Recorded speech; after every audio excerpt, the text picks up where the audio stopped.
दोस्त बुजुर्गों, महान अल्लाह पाक सुब्हानहु व तआला लाखों लाखों शुक्रिया जे अल्लाह पाक सुब्हानहु व तआला आमादिगोके पवित्र रमजानुल मुबारक मास एक आज़ीम एक बाबरकत अजमत वाला मास अल्लाह तबारक व तआला आमादेरके पाওয়ার জন্য তৌফিক দিলেন। যে মাসটিকে রাসূলুল্লাহ সাল্লাল্লাহু আলাইহি সাল্লাম বলেছেন আউয়ালুহু রাহমাতুন, তার প্রথম 10 দিন রহমত, ওয়া আওসাতুহু মাগফিরাতুন, এবং মাঝের 10 দিন মাগফিরাত, ওয়া আখিরুহু নাজাত বারাআতুম মিনান নার ও বারাআত, যে শেষের 10 দিন বলা হয়েছে নাজাতের। তোমাদের दोस्त बुजुर्ग যে একটি মাসের ভেতর আল্লাহর রহমতকে আমরা সংগ্রহ করতে পারতেছি, আল্লাহকে রাজি করতে পারতেছি। এমন একটি মাস যে মাসটিতে আল্লাহকে রাজি করা খুবই সহজ।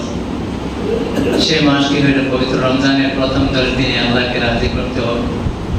আল্লাহ তোমার নাফরমানি করেছি, আল্লাহ এই 10 দিনে তোমাকে আমি রাজি করতে চাই, তো আল্লাহকে রাজি করো।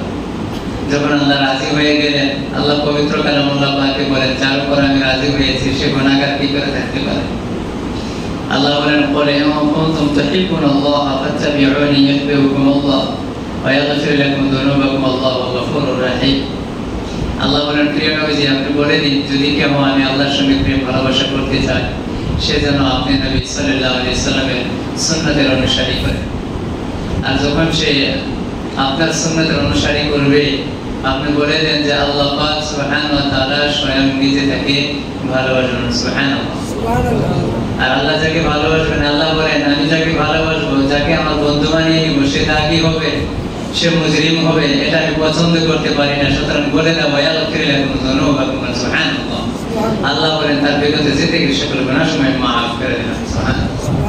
তো আল্লাহ প্রথম 10 দিন দিয়েছেন, আল্লাহ যে আমাদের উপর আগমনিত হয়ে গিয়েছিলেন, আল্লাহ অপশন দিয়েছেন বান্দারে প্রথম 10 দিন দিলাম তোমরা আমার বন্ধু হয়ে যাও, আমি তোমাকে বন্ধু করে নেব।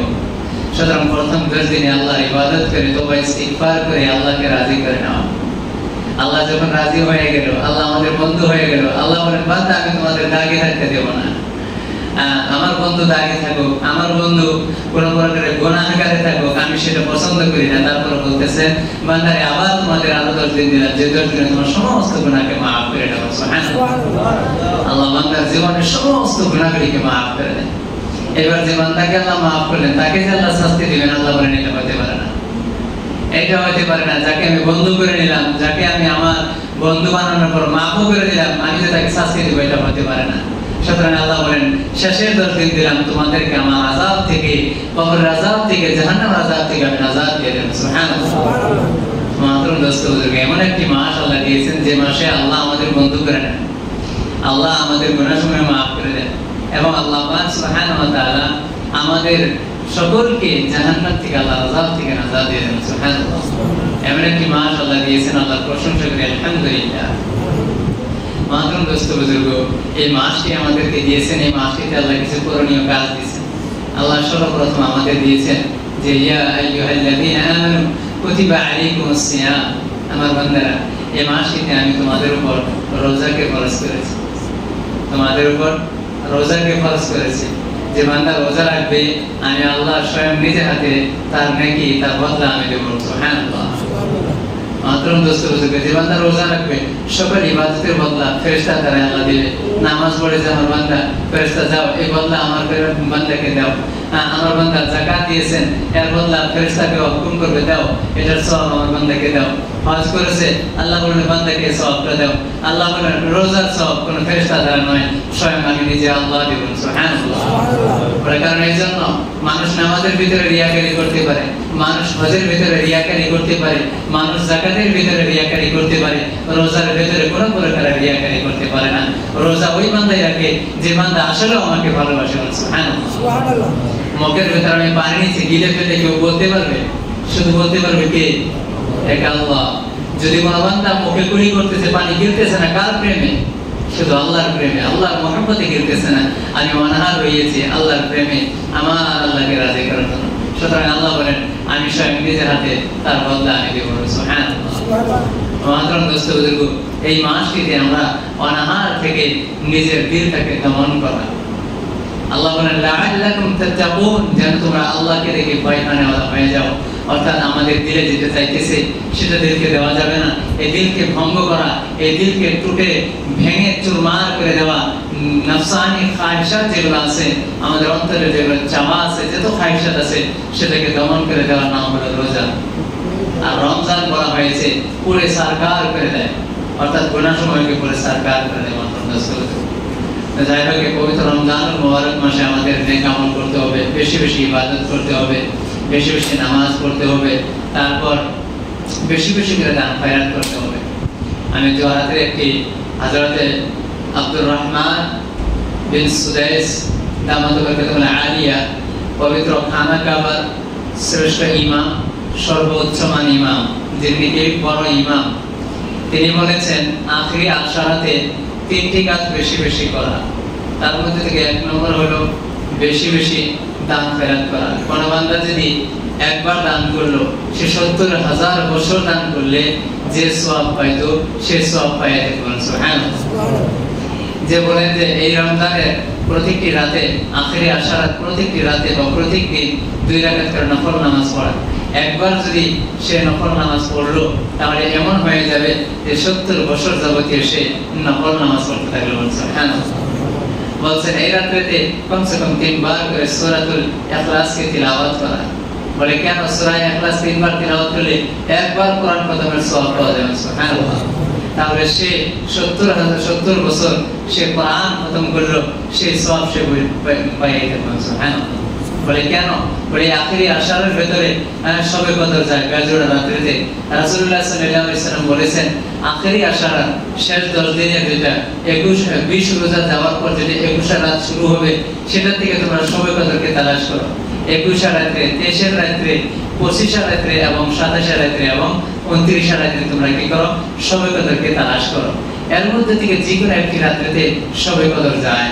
মহতরম দোস্ত বুজুর্গ, এই 5টি রাত আমাদের জাগরণ করা। এই 5টি রাতের ভেতরে যে কোনো একটি রাতে শবে কদর যায়। আর যে বান্দা শবে কদর পেল, সে বান্দার বিগত জিন্দেগীর সকল গুনাহ সময় মাফ হয়ে গেল। সুতরাং এই তার রাতের ভিতরে আমরা শবে কদরকে তালাশ করা। এবার কথা হলো যে হুজুর 5টি রাত জাগা আমাদের জন্য অসুবিধা, তাহলে কি করব? বলে হ্যাঁ, তাহলে রাস্তা আছে। বলে কি? বলে ঈশার নামাজ জামাত সহকারে পড়ুন এবং কারোর সঙ্গে এই মধ্যবর্তী এবং ফজর নামাজ জামাত সহকারে পড়বেন। ঈশার নামাজ জামাত সহকারে, ফজর নামাজ জামাত সহকারে। মধ্যবর্তী সময়তে কারোর সঙ্গে কোনো দুনিয়াবি গল্প আচার করবেন না এবং মোবাইল ব্যবহার করবেন না। মসজিদ থেকে গিয়েছেন, বিসমিল্লাহির রহমানির রহিম বলে জিকির করতে করতে ঘুমিয়ে পড়ুন এবং ওঠার সময় দোয়া পড়তে পড়তে উঠুন, সেদিকে মসজিদে এসে জামাতে নামাজ পড়ুন, তবু আপনি শবে কদর পেয়ে যাবেন। আমরা যেটা সাধারণত 27 রাতটা পরিপূর্ণ জাগি, সেটা 27 রাতটা আমরা পরিপূর্ণ জাগি। ঠিক আছে? এই 4টি রাত আমরা 23, 21, 23, 25, 29 এই 4টি রাত আমরা এইভাবে জাগরণ করি, আর 27 রাতটা আমরা পরিপূর্ণ জাগরণ করি। ঠিক আছে না? তাহলে ওই রাত্রির ভিতরে যদি যায় আমরা সওয়াব পেয়ে গেলাম, আর 27 রাত্রে যদি যায় তাহলে সারা রাত ইবাদত করার সওয়াব পাইলাম। একটি কথা মনে রাখবেন, শবে কদরে সারা রাত জাগা সুন্নাত না। শবে বারাতে সারা রাত জাগা সুন্নাত না, কিন্তু শবে কদরে সারা রাত জাগা সুন্নাত। সুবহানাল্লাহ। শবে বারাতে একা একা বাড়িতে কিবা কেউ যদি আইসা মসজিদে জাগতে পারে, অসুবিধা নেই, কিন্তু কোনো অ্যালার্ম নাই। কেউ জানলো না যে আমাকে মসজিদে আসবো, আমি মসজিদে আসবো, কেউ জানলো না। একজন দুইজন করতে করতে ও একজন জমা হয়ে গেলে অসুবিধা নেই, আইসা জমা হয়ে গেল, ইবাদত করলে চলে গেল। কিন্তু শবে কদরে শবে বারাতে সারা রাত জাগরণ করা সুন্নাত না, কিন্তু শবে কদরে সারা রাত জাগরণ করা সুন্নাত। সুতরাং আমরা এই শবে কদরের যেগুলো রাত, প্রত্যেকপক্ষে আমরা 5টি রাত ধরে আমরা জাগরণ করব। কারণ আল্লাহর নবী সাল্লাল্লাহু আলাইহি সাল্লাম মসজিদে ইতিকাফ করতেন, আখেরি 10 দিন মসজিদে ইতিকাফ করতেন। সুতরাং এই শবে কদরের রাত যদি উনি জাগরণ করতে, সেটা মসজিদেই জাগরণ হয়েছে। সুতরাং এই শবে কদরের রাতটি মসজিদেই জাগরণ করা। ঠিক আছে না? আর যারা মহিলা আছে তিনারা নিজের বাড়িতে নির্জনে তিনারা সে জায়গাতে জাগরণ করবে। তারপর এই আখেরি আশরাতে ইতিকাফ করা। আখেরি 10 দিনে 20 দিন 20 রোজা যাওয়ার পর 21 মাগরিব আসরের মাগরিবের আগে থেকে মসজিদে আসতে হবে, মাগরিব থেকে ইতিকাফে বসতে হবে। তো এই আখিরি 10 দিন হোক, 9 দিন হোক, 8 দিন হোক, 28 রোজা হলে 8 দিন হবে, 29 রোজা হলে 9 দিন হবে, 30 রোজা হলে 10 দিন হবে। এই ইতিকাফটা সুন্নতে মুআক্কাদা আলাল কিফায়া, সুন্নতে মুআক্কাদা আলাল কিফায়া, অর্থাৎ মহল্লাবাসী থেকে যদি মসজিদে একজন সাথীও যদি ইতিকাফে বসে সারা মহল্লাবাসী ইতিকাফ না করার গুনাহ থেকে বেঁচে থাকে। আর যদি একজন না বসে তাহলে সকল মহল্লাবাসী কি হবে? গুনাহগার হবে। এবার কথা হলো হুজুর যে আমরা ইতিকাফ যারা বসে তাদেরকে আমরা হাদিয়া দেই, সেটা জায়েজ আছে কিনা? বলে দেখেন ফতোয়ার কিতাবের ভিতরে লিখেছেন যারা ইতিকাফে বসবেন তাদেরকে হাদিয়া দেওয়া বা হাদিয়ার নিয়ত করা এটা জায়েজ নেই। আপনারা এটা করেন পার্সোনাল হিসাবে তাদের বাড়িতে, সে জানে না ইতিকাফ করতে ওরা জানে না, বা তিনার বাড়ির মানুষও জানে না যে ইতিকাফে বসে এই জন্য খরচ দিয়ে গেছে, এই জন্য এগুলা বস্তু দিয়ে যাইতেছে, এটা জানে না যে ইতিকাফে বসার জন্য। বাস এমনি রমজান মাস আইছে, সাধারণত মানুষের বাড়ি বাড়ি সহায় সহযোগিতা করা হয়, এটা জানে। রমজান মাস আইছে যাদের কিছু আপনাদের জন্য হাদিয়া আনা হয়েছে, যতটুকু সামর্থ্য আমার ছিল আল্লাহ, এটা জানে না যে ইতিকাফে বসার জন্য। তাহলে কি হয়ে যাবে? এবার তো উনি আল্লাহর ওয়াস্তে বইছেন, ঠিক আছে, নেক্সট অটোমেটিকলি যে আমি ইতিকাফে বসছিলাম আমার বাড়িতে এটা দিয়ে গেছে, নেক্সট অটোমেটিকলি এসে যাবে যে চলো ইতিকাফে বসার পর শেষে একটি হাদিয়া পাওয়া যায়, অটোমেটিকলি একসাথে মানুষ, তাই না? মানুষ যেহেতু অটোমেটিকলি এসে যায়, আর ইতিকাফটা কি হয়ে যায়? নষ্ট হয়ে যায়। আর যখন ইতিকাফটি নষ্ট হয়ে গেল তাহলে আমাদের যেটা ইতিকাফ না করার যেটা গুনাহ, সেই গুনাহটা থেকেই গেল। সুতরাং কোন হাদিয়ার এটা যেটা রিওয়াজ আছে আমাদের হয়েছে সেটা আমরা যেন না করি, এটা আমার আপনাদের কাছে একটি বিনম্র অনুরোধ। তারপর কথা হলো, প্রশ্ন হয়েছে হুজুর সাদাকাতুল ফিতর কত এবং কিসের উপর দিতে হয়? দেখেন সাদাকাতুল ফিতর যেটা আমরা ফিতরা আদায় করি, আমরা আসলে কতটুকু পরিমাণ দেওয়া, একটি কথা মনে রাখবেন, 2.5 কেজি নিশ্চয় সা, এক সা বলা হয় 3.5 কেজি, অর্থাৎ 3 কেজি 500 গ্রাম এক সা। আর এই জায়গায় আমাদের দিতে বলা হয়েছে নিশ্চয় সা, অর্থাৎ আধা সা। তাহলে আধা যখন করবো 3.5 কেজির আধা হইলে দেখা গেছে 2.5 কেজি হয়, তাই না? 1 কেজি 750 গ্রাম এটা হয়। তাহলে এই 1 কেজি 750 গ্রাম আমাদের ফিতরা আদায় করতে হবে। এবার আমরা সাধারণত ফকির মিসকিন যখন ভিক্ষা করতে আসে বাড়িতে আমরা কি দেই? সাধারণত আমরা কি দেই? চাউল দেই। তাহলে আমাদের ফিতরা কিসের দামে দিতে হবে? যদি দাম দিতে চাই কিসের দাম দিতে হবে? চাউলের দাম দিতে হবে। তাহলে আমরা সাধারণত আটার দাম দিতেছি, এটা আদায় হবে কিনা? বলে ভাই আদায় তো সবই হবে, কারণ খেজুরের দিতে হয়, কাজুরের দিতে হয়, যাদের যেটা অবস্থা, নিজের যেরকম অবস্থা সেরকম ব্যবস্থা, ঠিক আছে না? কিন্তু আমি সাধারণত আটা খাই না, আমি রুটি খাই না, আমার খানা রুটি না। আমরা সাধারণত রুটিটাকে একটা পিঠা বলে মনে করি। কি মনে করি? পিঠা। যেরকম দারুন দেবতে আমাদের আসামের একজন মেহমান গেছেন, হযরত মাওলানা আসাদ মাদানী সাহেব, আরশাদ মাদানী সাহেবের বড় ভাই আসাদ মাদানী সাহেব, উনি জিজ্ঞাসা করেছেন ভাই আপনি খানা খা লিয়া? कहा कि नहीं मैंने अभी तक नहीं खाना खाया। तो উনি কি করছেন? খাদিমদেরকে ডেকে খুব গাল করছে, হ্যাঁ आसाम থেকে মেহমান এসে এখনো খানা দাও নাই, हमने तो उनको रोटी खिलाया है, रोटी और बोटी दोनों खिलाया, इनके रोटी भी दी अरे मांस भी दी, खाना तो खिलाई सी ना के। बोले भाई आपको रोटी दिया, कहा है भाई ये आसाम का है, इसको खाना रोटी नहीं है, इसका खाना चावल है। इसका खाना चावल है, आपने रोटी खिलाया तो ये कहेंगे कि मुझे खाना नहीं खिलाया। और अब आप সাধারণত নাস্তা করাইছে, আমরা সাধারণত রুটি দ্বারা নাস্তা করি, তাই না? তো সুতরাং বোঝা গেল রুটি আমাদের খাবার নয়, আমাদের খাবার হলো চাউল। হ্যাঁ, তাহলে সেটা আমাদের 2.5 কেজি চাউলের দাম দিতে হবে। সেটা আজকাল বর্তমান জামানায় প্রায় মিডিয়াম কোয়ালিটি চাউল, যেটা নিম্ন শ্রেণী আমরা কিনা খাইতেছি 40 টাকা আমরা কিনা খাইতেছি যেটা, তাহলে 40 টাকা হলে 70 টাকায় হয়। তাহলে 70 টাকার তলে আমাদের খাবারের উপর যাকাত ফিতরা একটি করে ফিতরা 70 টাকা হয়। এটা একটা ইখতিলাফ চলতেছে, কিছু কিছু মানুষ বলে যে মুফতি শাহজাহানি, অর্থাৎ শাহজাহানি ফিরকা যারা, তারা 70 টাকা দেন দেয়। ভাই আমরা ফকির মিসকিনের তারা আদায় দেই, কারণ ফিতরা দিতে হয় আমরা যেটা ফকির মিসকিনকে সাধারণত দিই। আসল টাকা কিন্তু ফিতরা না, টাকা কিন্তু ফিতরা না। ফিতরা কি? আমরা যেটা খাই সেটা ফিতরা আদায় করা। 2.5 কেজি চাউল একটা ফিতরা আদায় করা। কোন একটা ফকিরকে মিসকিনকে দিবেন, আপনি 2.5 কেজি চাউল দিতে হবে। এবার যদি আপনি চাউল না দেন তাহলে তার পরিমাণ দাম আপনি দিতে পারেন, জায়েজ আছে, না জায়েজ না। কিন্তু আসল ফিতরা হলো যেটা আমরা খাবার খাই সেটা দেওয়া। আমি সেটা দিলাম না, তার দাম আমি দিয়ে দিলাম, তাহলে তার দাম দেখা যাচ্ছে 70 টাকা। সুতরাং এই ধরনের কোনো কথা বলা এটা ঠিক না, যে যারা নাকি ফিরকায় সাজাহানি, মুফতির সাজাহানি, এই ধরনের একটা ভুল। আমি তো ওইটা বলতেছি না, যেটা আমার নিজের তরফ থেকে, তাই না?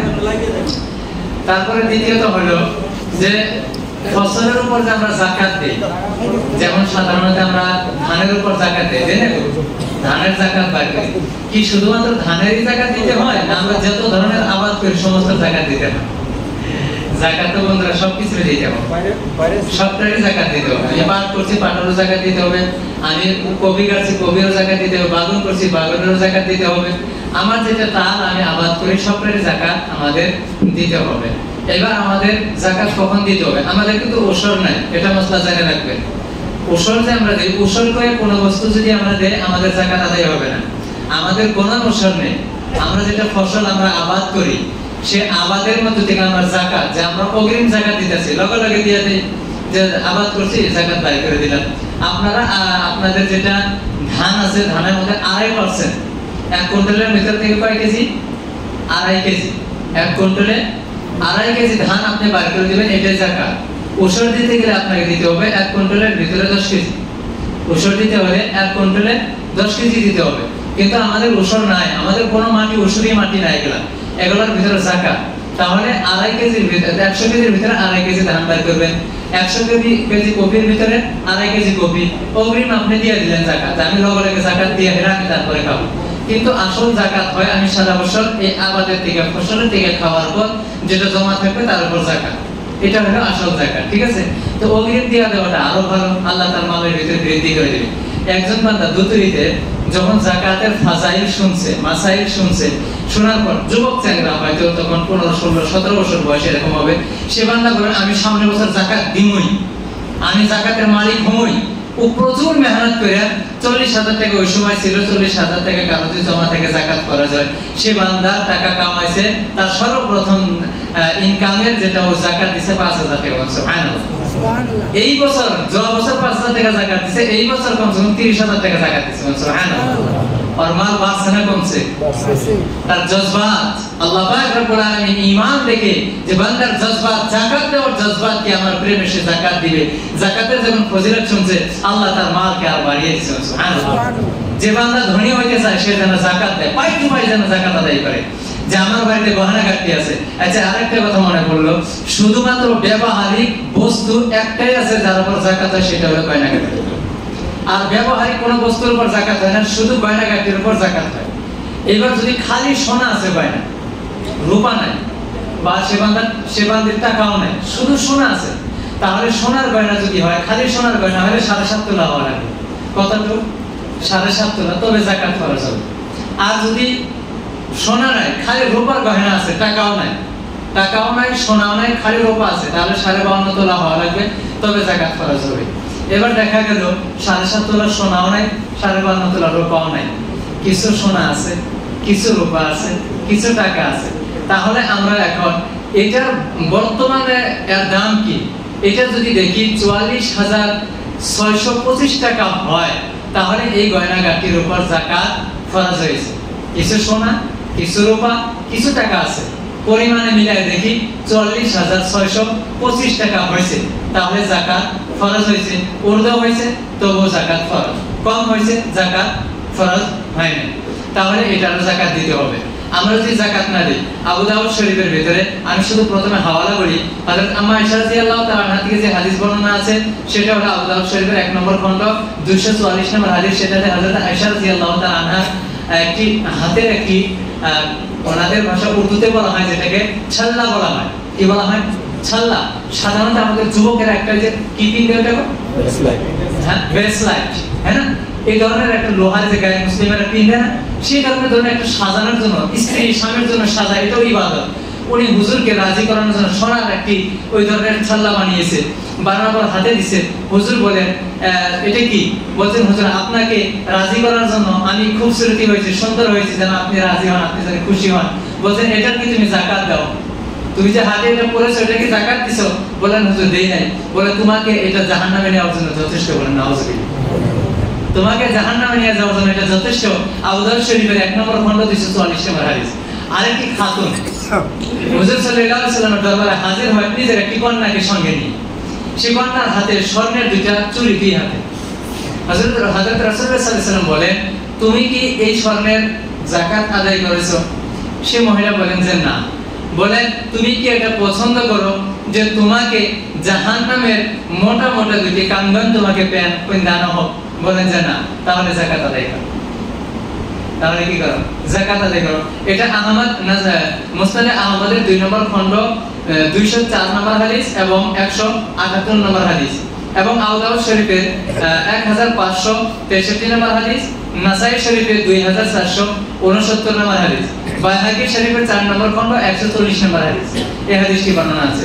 তো মাত্রম দোস্ত বুজুর্গ, আমি যেটা বললেন যে মরিচের কাছে দুইটা নিয়ে গেছিল, দুইটা বিক্রি হয় এই হিসেবে। তো প্রথম বললেন যে 44,000 মূল্য হাতের টাকা দেবে, কিন্তু কত করে মেয়ে মানুষের কাছে আছে কি নাকের সোনা আছে বা কানের সোনা আছে, তাহলে তো ওই হিসেবে তো মানে 44,000 হয় না। না, যে 44,000 না হয় তাহলে যাকাত নাই, তো কইলা নেই। কিন্তু আমার ফির নবীর কাছে যে মেয়েটাদের কাছে বললেন যে দুইটা আছে, ওটাকে জাহান্নামের জীবনে হবে। হ্যাঁ, এখন কথা হলো এটা, তাই না? এখন হলো শুরুতে দৌড়ে ইসলাম, ইবতিদায়ী ইসলাম, আরম্ভনীয় ইসলাম, আর একটা হলো পরে।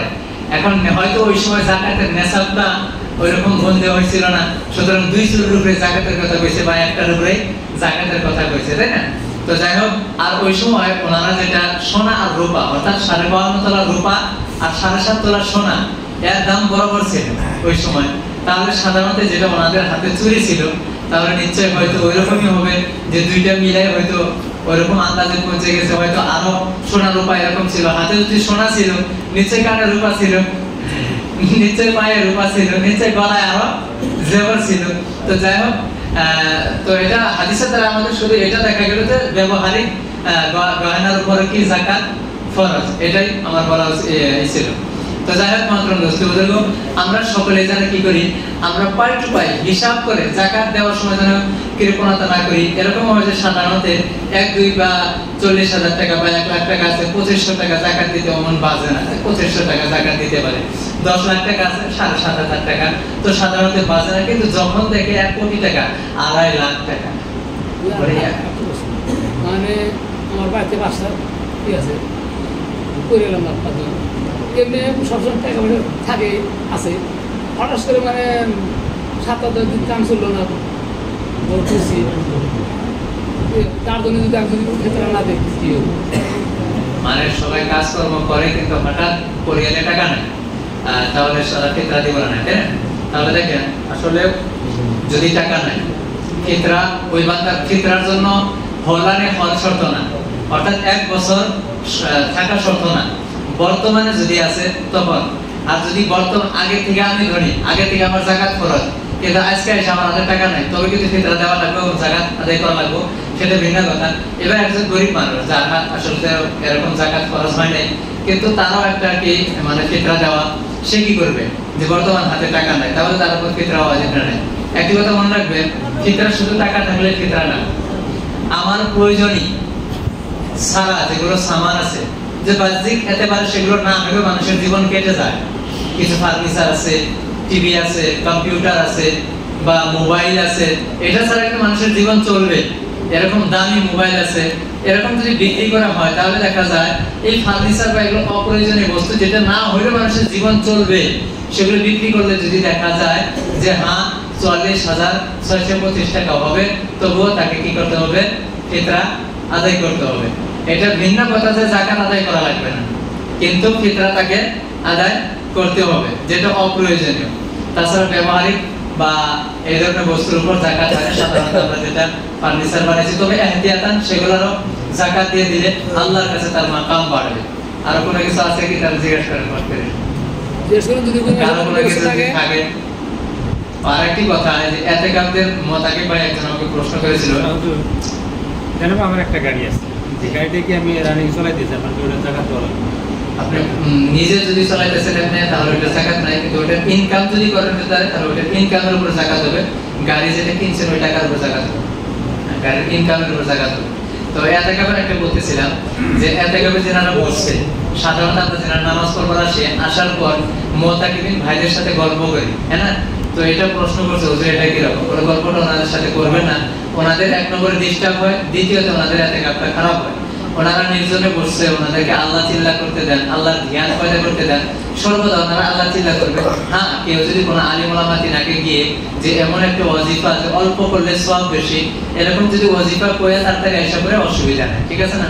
বাকি আপনি গল্প আচার না করা, দুনিয়াবি কোনো গল্প না করা, মসজিদ থেকে বেশি বাইরে না হওয়া। যদি ফরজ গোসল না হয়, বলছেন যদি গোসল ফরজ না হয় তবু গোসলের জন্য বাইরে না যাওয়া। মানে যদি গোসল না করলে চলতেছে, শরীর অত অসুস্থ না, শরীর খারাপ লাগতেছে না, হ্যাঁ, যে গোসল না করলে মানে আমি থাকতেই পারতেছি না, তবু বলছেন যে এরকম অবস্থা যদি না হয় তাহলে গোসলের জন্য বাইরে যাওয়া নিষেধ। কথা বুঝাইছে? তাহলে যার ধরুন শুধুমাত্র পেশাব পায়খানা এবং ফরজ গোসলের জন্য বাইরে যাওয়া ইজাজত আছে, বা শরীরে অশান্তি বা শরীরটা ক্লান্ত হয়েছে সুতরাং গোসল করতে হবে, এরকম অবস্থায় সে বাইরে যেতে পারে। কারণ কোনো কথা আছে যেহেতু রমজানের শেষ, এটা শুক্রবার লাশ, তাই না? আছে কি আরো কোনো কারো কিছু জিজ্ঞাসা করবার? নাই? তাহলে কথা শেষ করি ইনশাআল্লাহ, যেহেতু 12:30 বার হয়েছে, তাই না? তো যাই হোক, আল্লাহ পাক রব্বুল আলামিন আমাদের সকলকে এই পবিত্র রমজান আল্লাহ আমাদেরকে কবুল করে নেয়। এখন যেভাবে টোটাপাটা হয়েছে আমরা সকলেই ইস্তিগফার করি, খুব বেশি বেশি ইস্তিগফার করি, হ্যাঁ, আর দান করে বেশি বেশি করি এই 10টা দিনে, যেটা আখেরি 10 দিনে। যার যাকাত বাকি আছে দিয়ে দাও, ফিতরা বাকি আছে এখনই দিয়ে দেন, ফিতরাগুলো তাড়াতাড়ি দিয়ে দেন। রমজানের চাঁদ ওঠার সাথে সাথেই ফিতরা দেওয়া শুরু করা লাগে, যেন গরিবরা তাদের ব্যবস্থা করতে পারে, হ্যাঁ না? ফিতরা তাড়াতাড়ি দিয়ে শেষ করবেন, যাকাতও দিয়ে শেষ করুন, কারণ রমজান মাসে সওয়াব বেশি, তাদের তাড়াতাড়ি দিয়ে শেষ করবেন।